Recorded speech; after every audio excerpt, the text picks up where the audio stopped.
यह वो कहानी है जो हमें कभी नहीं सुनाई गई। वो कहानी जो फाइलों के पीछे दबी रही, जिनका नाम सिर्फ फुसफुसाहटों में लिया गया और जिनकी सच्चाई कब्रों में दफन कर दी गई।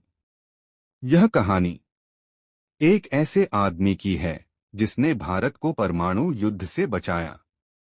नई दिल्ली, गर्मी का मौसम, साल 1951। राजधानी तप रही थी, धूल, पसीने और सरकारी फाइलों में। लेकिन साउथ ब्लॉक के उस गलियारे में, जहां दरवाजों पर गोपनीय लिखा होता है, वहां कुछ और चल रहा था। वहां युद्ध की आहट थी। सूचनाओं की फाइलें कांप रही थीं। दुश्मन तैयारी में था। और हवा में सिर्फ गर्मी नहीं थी, कुछ और था। कुछ ठंडा, कुछ बहुत खतरनाक। सीमा के उस पार, पाकिस्तान के काहूटा नाम के एक गुप्त परिसर में परमाणु बम तैयार हो रहा था। अमेरिकी सैटेलाइट्स ने पुष्टि की, सेंट्रीफ्यूज घूम रहे थे, यूरेनियम समृद्ध हो रहा था, वैज्ञानिक लगातार काम कर रहे थे। और बस कुछ हफ्तों में पाकिस्तान के पास एक कार्यशील परमाणु बम हो सकता था। भारत इंतजार नहीं कर सकता था। रॉ, भारत की विदेशी खुफिया एजेंसी। और वहां एक नाम जो हर असंभव मिशन की पहली पसंद बन चुका था, Ravindra Kaushik. Code name black tiger. Urdu में पारंगत। पाकिस्तानी जीवन शैली में इतना घुल मिल चुका कि अब वो भारतीय नहीं दिखता था। शायद वो खुद को भी भारतीय नहीं कह सकता था, क्योंकि अब वह एक पाकिस्तानी सेना का अधिकारी बन चुका था। साल 1975। केवल 23 साल की उम्र में रविंद्र ने सरहद पार की।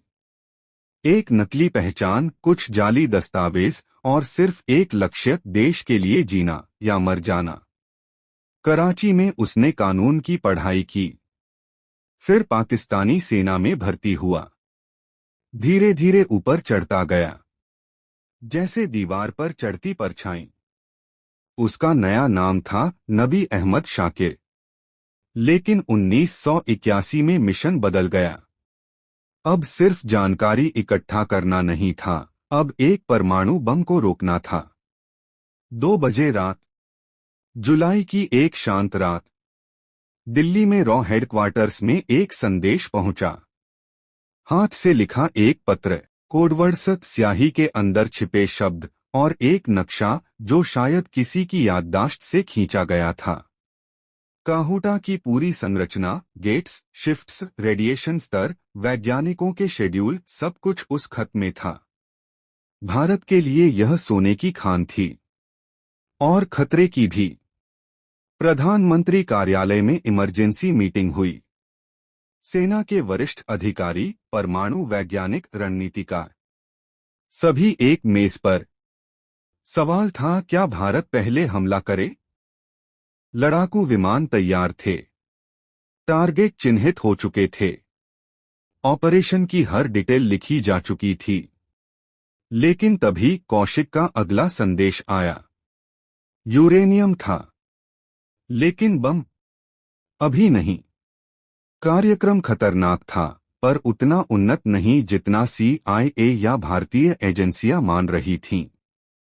पाकिस्तान हवाई महल बना रहा था। इस संदेश ने परमाणु युद्ध को रोक दिया। पर गुमनामी में रहने की कीमत होती है। 1983 में एक और रॉ एजेंट ने सीमा पार की। अधूरी ट्रेनिंग, अधीरता और एक गलती। वो पकड़ा गया। और यातना के दौरान उसने रविंद्र का नाम उगल दिया। पकड़ तुरंत हुई। और धोखा उससे भी तेज। जिस सेना में वह अधिकारी था, उसी ने उसे घसीटा। पूछताछ चली महीनों, फिर उम्र कैद। पाकिस्तान की सबसे सख्त जेलों में। जिसने सब कुछ देश के लिए छोड़ दिया। 2001 में उसकी आवाज भी खामोश हो गई। जेल अस्पताल में उसकी मौत हुई। शव नहीं लौटा। नाम नहीं लिखा गया। कहानी यहीं खत्म हो सकती थी। पर फिर किसी ने उसके खत खोज निकाले। हाथ से लिखे हुए। धुंधले, खून और पसीने में डूबे हुए। एक गार्ड ने उन्हें चुपचाप बाहर पहुंचाया।